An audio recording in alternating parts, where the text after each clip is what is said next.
ನಮಸ್ಕಾರ ವೀಕ್ಷಕರೇ, ನನ್ನ ಹೆಸರು ಸುಮನ್ ಬಿ ಅಂತ. ನಾನು ಕಾರವಾರದಿಂದ. ನಾನು ಆ್ಯಕ್ಚುಲಿ ನಂದು ಯೂಟ್ಯೂಬಲ್ಲಿ ಇನ್ನೂ ತನಕ ನಂದು ಅಡುಗೆದು ಯಾವುದೇ ಹಾಕಿರಲಿಲ್ಲ. ಇವಾಗ ಹೊಸದಾಗಿ ಒಂದು ಹಾಕ್ತಾ ಇದ್ದೀನಿ. ಅದು ಏನಂದರೆ, ನಮ್ಮ ಕಡೆ ಉತ್ತರ ಕನ್ನಡದಲ್ಲಿ ಸ್ಪೆಷಲ್ ಆಗಿ ಫಿಶ್ ತುಂಬ ತಿಂತಾರೆ. ರಿವರ್ ಫಿಶ್ ಇದು ರಿವರಲ್ಲೂ ಸಿಗುತ್ತೆ, ಸಮುದ್ರದಲ್ಲೂ ಸಿಗುತ್ತೆ. ಆದರೆ ಅದಕ್ಕೆ ತುಳುದಲ್ಲಿ ಕಾಣೆ ಮೀನು ಅಂತ ಹೇಳ್ತಾರೆ. ಮತ್ತು ನಮ್ಮ ಉತ್ತರ ಕನ್ನಡದಲ್ಲಿ ಅದಕ್ಕೆ ನೋಗ್ಲಿ ಅಂತ ಹೇಳ್ತಾರೆ. ಇಂಗ್ಲೀಷಲ್ಲಿ ಲೇಡಿ ಫಿಶ್ ಅಂತ ಕರೀತಾರೆ. ಅದು ಒಂದು ಕರಿ ಹೇಗೆ ಮಾಡೋದನ್ನು ನಾನು ನಿಮ್ಗೆ ತೋರಿಸ್ಕೊಡ್ತೀನಿ. ಬನ್ನಿ ವೀಕ್ಷಕರೇ. ಇದು ಲೇಡಿ ಫಿಶ್ ಅಂದರೆ ಕಾಣೆ ಮೀನು. ಇದನ್ನು ನಾನು 15-20 ನಿಮಿಷ ಕಟ್ ಮಾಡಿ ವಾಶ್ ಮಾಡಿ ಅದಕ್ಕೆ ಉಪ್ಪು ಮತ್ತು ಅರಿಶಿನ ಪೌಡರ್ ಹಾಕಿ ಮಿಕ್ಸ್ ಮಾಡಿ 20 ನಿಮಿಷ ಇಟ್ಟಿದ್ದೆ. ಸೊ ಇದು ಯಾಕಂದರೆ ಇದು ಕರೆಕ್ಟಾಗಿ ಉಪ್ಪು ಮತ್ತು ಹಳದಿ ಪೌಡರ್ ಮಿಕ್ಸ್ ಆದರೆ ಅದು ಟೇಸ್ಟ್ ತುಂಬಾ ಚೆನ್ನಾಗಿ ಬರುತ್ತೆ. ಸೊ ಇದನ್ನು ನಾನು 15-20 ನಿಮಿಷ ಕ್ಲೀನ್ ಮಾಡಿ ಇಟ್ಟಿದ್ದೀನಿ. ಇದಕ್ಕೆ ಇದು ಕರಿ ಮಾಡೋ ವಿಧಾನ ಹೇಳ್ತಾ ಇದ್ದೀನಿ. ಇದಕ್ಕೆ ಏನೇನು ಬೇಕಂದರೆ, ನಾನು ಇದರಲ್ಲಿ ಒಂದು ಪಾತ್ರೆಯಲ್ಲಿ ತೊಗೊಂಡಿದ್ದೀನಿ. ಇದಕ್ಕೆ ಈ ಚಮಚದಿಂದ 2 ಚಮಚ ನಾನು ಕೊತ್ತಂಬರಿ ಕಾಳನ್ನು ತೊಗೊಂಡಿದ್ದೀನಿ. ಆಮೇಲೆ ಸ್ವಲ್ಪ ನಿಮ್ಗೆ ಎಷ್ಟು ಹುಳಿಶಾನ ಬೇಕೋ ಅಷ್ಟು, ನನಗೆಷ್ಟು ಬೇಕು ಅಂತ ನಾನು ಒಂದಷ್ಟು ಮುಷ್ಟಿಯಲ್ಲಿ ನಾನು ಒಂದು ಹುಳಿಯನ್ನು ಇಟ್ಕೊಂಡಿದ್ದೀನಿ. ಒಂದು ಇದರಲ್ಲಿ 7-8 ಮೆಣಸಿನಕಾಳು, ಸ್ವಲ್ಪ ಚಿಟಿಕೆ ಒಂದು ಜೀರಿಗೆ, ಆಮೇಲೆ ಇದು ಮೆಂತಿ ಕಾಳು ಮತ್ತು ಸಾಸಿವೆ ಒಂದು ಅರ್ಧ ಚಮಚದಷ್ಟು ಇದೊಂದು ಹುರ್ಕೊಂಡಿದ್ದೀನಿ. ಹುರ್ಕೊಳ್ಬೇಕಾಗತ್ತೆ. ಇದು ನಿಮಗೆ ಎಷ್ಟು ಖಾರ ಬೇಕೋ ಅದ್ರ ಮೇಲೆ ಡಿಪೆಂಡು. ನಾನು 10-12, ನಾವು ತುಂಬ ಖಾರ ತಿನ್ನಲ್ಲ. ಖಾರ ಬೇಕಾದವರು ಕೂಡ ಒಂದು ಹೆಚ್ಚು ಮೆಣಸನ್ನು, ಇದು ಬ್ಯಾಡಗಿ ಮೆಣಸು, ಇದನ್ನು ಯೂಸ್ ಮಾಡಬೇಕಾಗುತ್ತೆ. ನಾನು 7-8ರಿಂದ 10 ತನಕ ಮಾಡಿದ್ದೀನಿ. ನಾವು ಇದನ್ನು ಮಾಡ್ತಿರೋದು ಇಬ್ಬರಿಗೋಸ್ಕರ. ಇದು ಒಂದು ಬೌಲಲ್ಲಿ ನಾನು ತೆಂಗಿನ ತುರಿಯನ್ನು ಇಟ್ಕೊಂಡಿದ್ದೀನಿ. ಅದರ ನಂತರ ಇದು ಒಗ್ಗರಣೆಗೆ ಬೇಕಾಗೋದು ಒಂದು ದೊಡ್ಡದು ಈರುಳ್ಳಿ ಕಟ್ ಮಾಡಿ ಅದಕ್ಕೆ ಒಗ್ಗರಣೆಗೆ ಏನು ಬೇಕಂತ ಇದು ಕರಿಬೇವು ಸೊಪ್ಪನ್ನು ಇಟ್ಕೊಂಡಿದ್ದೀನಿ. ಅದನ್ನು ಈಗ ನಾನು ಇದು ಮಸಾಲೆ ಮಿಕ್ಸರಲ್ಲಿ ಹಾಕಿ ಪೌಡ್ರ್ ಇದು ಪೇಸ್ಟ್ ಮಾಡ್ಕೊಂಡು ಬರ್ತೀನಿ.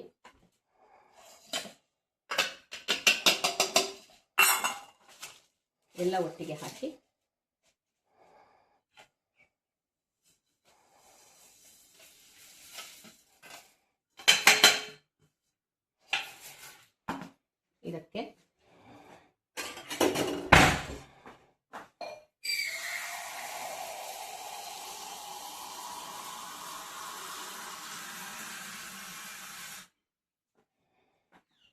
ಇದಕ್ಕೆ ಎಷ್ಟು ಬೇಕು ಅಷ್ಟು ನೀರು, ಒಂದು ಪೇಸ್ಟ್ ಆಗೋ ತನಕ ಮಿಕ್ಸರಲ್ಲಿ ರುಬ್ಕೊಂಡು ಬರ್ತೀನಿ. ಸ್ವಲ್ಪ ನೀರು ಹಾಕಬೇಕಾಗುತ್ತೆ, ಇಲ್ಲಾಂದರೆ ಡ್ರೈ ಆಗುತ್ತೆ ಮಿಕ್ಸರಲ್ಲಿ. ಸೊ ಇದಕ್ಕೆ ಸ್ವಲ್ಪ ನೀರು ಎಷ್ಟು ಬೇಕು ಅಷ್ಟು ನೀವು ನೋಡ್ಕೊಳ್ಳಿ, ಎಷ್ಟು ಬೇಕು ಹಾಗೆ.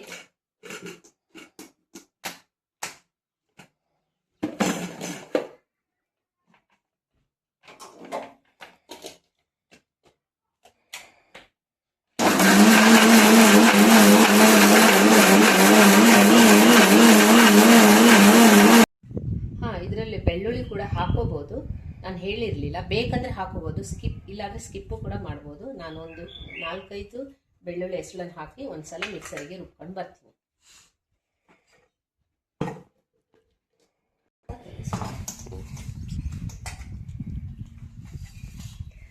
ನೋಡಿ, ಇಷ್ಟು ಪೇಸ್ಟ್ ಮಾಡ್ಕೊಂಡು ಬಂದಿದ್ದೀನಿ ಮಸಾಲೆನ. ಅದು ಬೆಳ್ಳುಳ್ಳಿ ನಾನು ಯಾಕೆ ತೋರಿಸ್ಲಿಲ್ಲ ಅಂದರೆ, ಕೆಲವೊಬ್ಬರಿಗೆ ಬೇಕಾದರೆ ಹಾಕೋಬೋದು, ಇಲ್ಲ ಅಂದರೆ ಸ್ಕಿಪ್ ಮಾಡ್ಬೋದು. ಆದರೂ ನಾನು ಹಾಕಿದ್ದೀನಿ ಸ್ವಲ್ಪ, ನಿಮಗೆ ಇನ್ನೊಂದ್ಸಲ ತೋರಿಸೋಣ ಅಂತ. ಬನ್ನಿ ವೀಕ್ಷಕರೇ. ಇದು ಒಂದು ನಾನು ಪಾತ್ರೆ ತೊಗೊಂಡಿದ್ದೀನಿ. ನೀವು ಬೇಕಾದರೆ ಇದರಲ್ಲಿ ಮಡಿಕೆಯಲ್ಲಿ ಮಾಡಿದ್ರೆ ತುಂಬ ಚೆನ್ನಾಗಿ ಬರುತ್ತೆ. ಬಟ್ ಅದರ ನನ್ನ ಹತ್ರ ಮಡಿಕೆ ಇಲ್ಲ. ಸೊ ನಾನು ಇದನ್ನು ಗ್ಯಾಸಲ್ಲಿ ಇಟ್ಟು, ಮೀನಿಗಂತ ಬಳಸಿರೋ ಪಾತ್ರೆ ಇದು. ಸೊ ಇದರಲ್ಲಿ ಇಟ್ಬಿಟ್ಟು, ಇದು ಸ್ವಲ್ಪ ಗ್ಯಾಸ್ ಮೀಡಿಯಮಲ್ಲಿ ಇಟ್ಬಿಟ್ಟು ನಾನು ಇದಕ್ಕೆ ಒಗ್ಗರಣೆ ಕೊಡ್ತೀನಿ. ನಿಮ್ಗೆ ಹೇಳೋರ ಪ್ರಕಾರ ಒಗ್ಗರಣೆಗೆ 1-2-3 ಹಸಿ ಮೆಣಸನ್ನು ಸೇರಿಸ್ಕೊಂಡಿದ್ದೀನಿ. ಇದು ಬೇಕಾದ್ರೆ ಆಪ್ಷನಲ್ಲು, ಬೇಕಾದ್ರೆ ಹಾಕೋಬೋದು, ಇಲ್ಲಾಂದರೆ ಬಿಡ್ಬೋದು. ನಾನು ಒಂದೆರಡನ್ನ ಸಣ್ಣ ಕಟ್ ಮಾಡಿ ಇಟ್ಕೊಂಡಿದ್ದೀನಿ. ಸೊ ಇದು ಬಿಸಿ ಆಗೋ ತನಕ ನೋಡ್ತೀನಿ.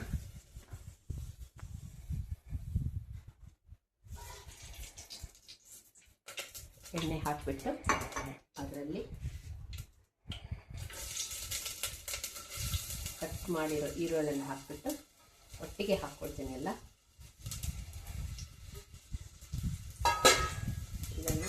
ಸ್ವಲ್ಪ ಕೆಂಪಿಗೆ ಆಗೋ ತನಕ ಹುರ್ಕೋಬೇಕು. ಯಾಕಂದರೆ ಸ್ವಲ್ಪ ಟೇಸ್ಟ್ ಒಳ್ಳೆ ಬರುತ್ತೆ. ಈರುಳ್ಳಿಯನ್ನು ಸ್ವಲ್ಪ ಕೆಂಪಗಾಗಿ ಹುರ್ಕೊಂಡ್ರೆ ಸ್ವಲ್ಪ ಕಂದು ಕಲರ್ ಬರೋ ತನಕ ಮಾಡಿದರೆ, ತುಪ್ಪ ಅಂತಾರೆ ಸ್ವಲ್ಪ ಮಾಡಿದರೆ ಅದು ಇದು ಸಾರು ಕೂಡ, ಇದ್ರ ಸಾಂಬಾರು ಕೂಡ, ಇಲ್ಲ ಮೀನು ಸಾರು ಕೂಡ ತುಂಬ ಚೆನ್ನಾಗಿ ಬರುತ್ತೆ. ನೋಡಿ ವೀಕ್ಷಕರೇ, ಒಂದು 5 ನಿಮಿಷ ತನಕ ಹುರ್ಕೊಳ್ಳೋಣ.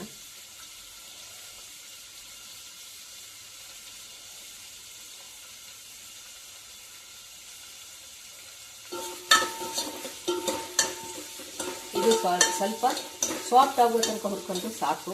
ಯಾಕಂದರೆ ಈರುಳ್ಳಿದು ಸ್ವಲ್ಪ ಕಚ್ಚಾ ಇದು ಇರೋದು ಹೋದರೆ ತುಂಬ ಟೇಸ್ಟ್ ಬರುತ್ತೆ. ಅದರ ವಾಸನೆ ಹೋದರೆ ಘಮ ಘಮ ಅಂತ ಬರುತ್ತೆ. ಸ್ವಲ್ಪ ಸಾಫ್ಟ್ ಆದರೆ ಮೀನು ಸಾರು ಕೂಡ ತುಂಬ ಟೇಸ್ಟಾಗಿ ಬರ್ಬೋದು.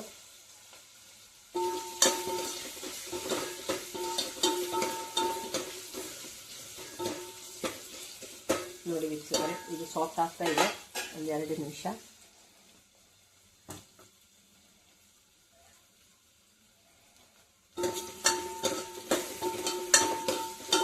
ನೋಡಿ. ಇದರಲ್ಲಿ ಮಾಡಿರೋ ಮಸಾಲೆಯನ್ನು ಇದರಲ್ಲಿ ಹಾಕ್ಕೊಳ್ತಾ ಇದ್ದೀನಿ. ಬಿಸಿಯಾಗಿದೆ.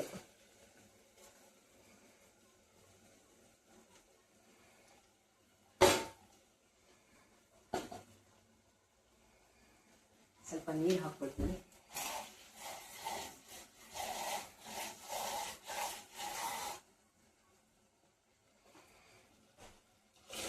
ನಿಮಗೆ ಎಷ್ಟು ಥಿಕ್ನೆಸ್ ಬೇಕೋ ಅಷ್ಟು ನೀರನ್ನು ನೀವು ಹಾಕೋಬಹುದು.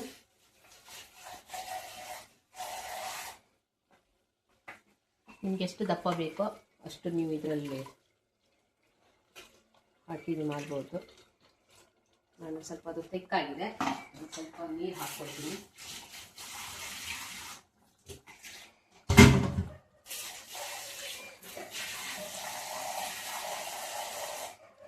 ನೋಡಿ, ಇದು ಸ್ವಲ್ಪ ಥಿಕ್ನೆಸ್ ಇದೆ ತುಂಬ.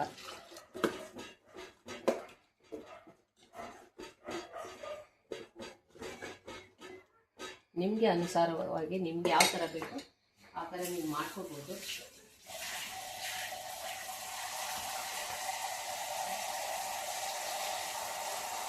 ನಾನು ಇದರಲ್ಲಿ ಅರಿಶಿನ ಪೌಡ್ರನ್ನ ಸೇರಿಸಿಲ್ಲ. ಯಾಕಂದರೆ ಆಲ್ರೆಡಿ ಮೀನಿಗೆ ಹಾಕಿ ಮ್ಯಾರಿನೇಟ್ ಮಾಡಲಿಕ್ಕೆ ಇಟ್ಟಿರೋದ್ರಿಂದ ಅರಿಶಿನ ಪೌಡ್ರನ್ನ ಹಾಕ್ಕೊಳ್ಳಿಲ್ಲ. ಇದು ಸರಿ ಕುದಿ ಬರಬೇಕಾಗುತ್ತೆ. ನೋಡಿ, ಆದರೂ ಸ್ವಲ್ಪ ದಪ್ಪ ಇದೆ, ಒಂಚೂರು ಕಡಿಮೆ ಮಾಡ್ತೀನಿ.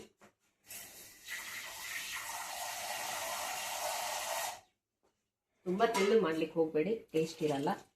ಇಷ್ಟು ಸಾಕು ಅನಿಸುತ್ತೆ. ನೋಡಿ ವೀಕ್ಷಕರೇ, ಇಟ್ಟಿದ್ದೀನಿ. ಇದರಲ್ಲಿ ಉಪ್ಪು ತುಂಬ ಹಾಕಲ್ಲ, ಸ್ವಲ್ಪನೇ ಹಾಕ್ತೀನಿ. ಯಾಕಂದರೆ ಆಲ್ರೆಡಿ ಉಪ್ಪು ಫಿಶ್ಶಿಗೆ ಹಾಕಿದ್ದಿದೆ, ಅದು ಸ್ವಲ್ಪ ಹಾಕ್ಕೊಳ್ತೀನಿ. ಬೇಕಾದರೆ ನಿಮ್ಗೆ ಏನಾದರೂ ಉಪ್ಪು ಕಮ್ಮಿ ಇದ್ದರೆ ನೀವು ನೆಕ್ಸ್ಟ್ ಹಾಕ್ಕೊಳ್ಳಿ. ಇದು ಕುದಿ ಬರೋ ತನಕ ಮೀನು ಹಾಕುವಂಗಿಲ್ಲ. ಕುದಿ ಬಂದಮೇಲೆ ನಾನು ಒಂದು ಕೆಲಸ ಮಾಡ್ತೀನಿ, ಇದನ್ನು ಇನ್ನೊಂದು ಗ್ಯಾಸಲ್ಲಿ ಹೈ ಫ್ಲೇಮಲ್ಲಿ ಇಟ್ಕೊಳ್ತೀನಿ.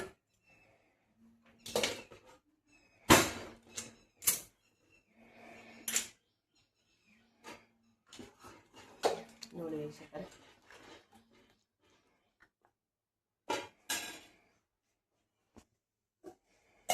ನೋಡಿ ವೀಕ್ಷಕರೇ, ಕುದಿ ಬರ್ತಾ ಇದೆ. ಈಗ ನಾನು ಒಂದೊಂದಾಗಿ ಅದರಲ್ಲಿ ಹಾಕ್ತಾ ಇದ್ದೀನಿ.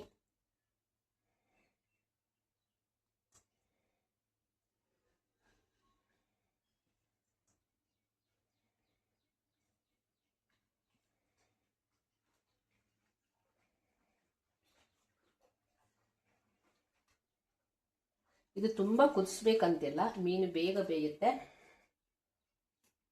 ಅದಕ್ಕೋಸ್ಕರ ಒಂದು 5 ನಿಮಿಷ ಕುದಿ ಬಂದರೆ ಸಾಕು. ತುಂಬಾ ಹರಬಾರ್ದು, ಹೊಡೆಯುತ್ತೆ.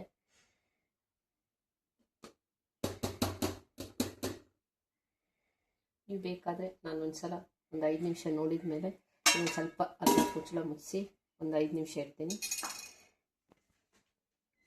ಇದಕ್ಕೆ ಉಪ್ಪು ಸ್ವಲ್ಪ ಕಮ್ಮಿ ಆಗಿರೋದ್ರಿಂದ ಉಪ್ಪು ಸೇರಿಸ್ಕೊತಾ ಇದ್ದೀನಿ. ನೀವು ಕೂಡ ನೋಡಿ, ನಾನು ಮೀನಿಗೆ ಆಲ್ರೆಡಿ ಹಾಕಿದ್ನಲ್ಲ, ಅದಕ್ಕೋಸ್ಕರ ನಾನು ಸ್ವಲ್ಪ ಉಪ್ಪು ಹಾಕ್ಕೊಳ್ತಾ ಇದ್ದೀನಿ. ಅದನ್ನು ತುಂಬ ತಿರುಗಿಸ್ಲಿಕ್ಕೆ ಹೋಗಬೇಡಿ, ಮೀನು ಒಡೆಯುತ್ತೆ. ಸೊ ನೋಡಿ ನೋಡಿ ವೀಕ್ಷಕರೇ, ಒಳ್ಳೆ ಕುದಿ ಬರ್ತಾ ಇದೆ ನೋಡಿ, ಒಳ್ಳೆ ಕುದಿ ಬರ್ತಾ ಇದೆ. ಈಗ ಟೇಸ್ಟ್ ನೋಡೋಣ.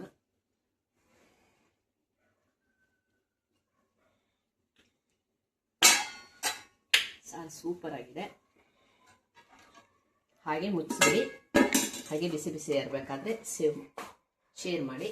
ನಿಮಗೆ ನಾನು ಮಾಡಿರೋ ಮೀನು ಸಾಂಬಾರು ಅಂದರೆ ಲೇಡಿ ಫಿಶ್ ಸಾಂಬಾರು ಹೇಗಾಗಿದೆ ನಿಮಗೆ ಒಳ್ಳೆಯದಾದರೆ ನನಗೆ ಕಮೆಂಟ್ಸ್ ಮಾಡಿ ನನಗೆ ಹೇಳಿ. ಧನ್ಯವಾದಗಳು.